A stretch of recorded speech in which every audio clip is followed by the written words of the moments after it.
ఈరోజు దేవుని వాగ్దానము యెషయా గ్రంథము 54వ అధ్యాయం 14వ వచనం విధంగా రాయబడి ఉంది.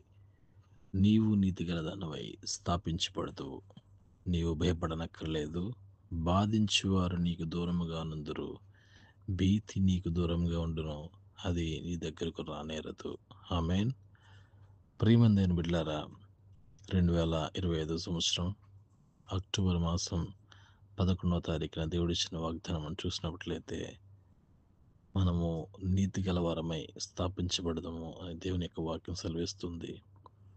ఏ విధంగా అయితే మన నీతి గలవారమై స్థాపించబడతామో, మన యొక్క నీతిని బట్టి దేవుడు మనకి ఒక వాగ్దానం ఇచ్చి ఉన్నాడు.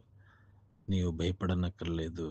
మనల్ని ఎవరైతే బాధిస్తున్నారో, మనల్ని ఏ శోధనలు అయితే పట్టి పీడిస్తున్నాయో, ఏ సాతానైతే మనల్ని బంధించి ఉన్నదో, వాటన్నిటిని కూడా మనం దూరంగా ఉంటామని దేవుని యొక్క వాక్యం సెలవిస్తుంది. ఈరోజు దేవుడు నీకు ఇచ్చిన మరి ఈ యొక్క వాగ్దానాన్ని చూసినట్లయితే, భీతి నీకు దూరముగా ఉండను. మనకి ఎటువంటి భయము అటువంటి లేకుండా దేవుడు గొప్ప కార్యం చేయబోతున్నాడు. ఈరోజు ఈ యొక్క వాక్యాన్ని పట్టుకొని మన యొక్క జీవితాల్లో ముందుకు వెళ్ళాలని, మరి ఎవరైతే ark for my heavenly father అని యూట్యూబ్ ఛానల్ ద్వారా వాక్యం వింటున్నారో, ప్రతి ఒక్కరిని కూడా దేవుడు దీవించులాగన సమస్త మహిమ ఘనత ప్రభావాలు ఆయనకు మాత్రం చెల్లించుకుంటూ, పరిశుద్ధుడు పరిశుద్ధుడు పరిశుద్ధుడని వేవేల దూతలతో కొనాడబడిన మా ప్రియ పరలోక తండ్రి, మీ ఘనమైన శ్రేష్టమైన నామం బట్టి వందనాలు చెల్లిస్తున్నామయ్యా. సమస్తంలో మన ఆయన మీరిచ్చిన సమస్తాన్ని బట్టి వందనాలు చెల్లిస్తున్నాం. ప్రభు, ఎవరైతే వాక్యం విని మన ఆయన వారి యొక్క జీవితాలను నీతిపరుచుకోవాలని, నీతి గల జీవితాన్ని జీవించాలని వారి బైబిల్ తెరుచున్నారో, ఎవరైతే వారి నిర్ణయం తీసుకున్నారో, ప్రతి ఒక్క బిడ్డని మీరు దర్శించండి, దీవించండి, ఆశీర్వదించండి. వారి యొక్క ప్రతి ఒక్క బాధల నుంచి, బంధకాల నుంచి మీరు విడిపించమని అడుగుచున్నాం తండ్రి.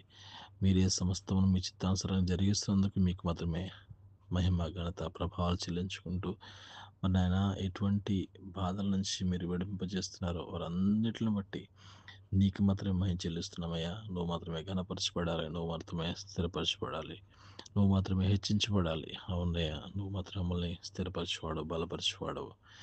అటువంటి కృపను మీరు మాకు దయచేసినందుకు ప్రభువును రక్షకుడైన యేసుక్రీస్తు వారి శ్రేష్టమైన పరిశుద్ధమైన ఉన్నతమైన నామములో అడిగి ప్రార్థించి పొందుకునే నామ తండ్రి. ఆమేన్. Praise the Lord. God bless you. దేవుడు మిమ్మల్ని దీవించి ఆశ్రయించిన గాక. ఆమేన్. అందరికీ వందనాలు.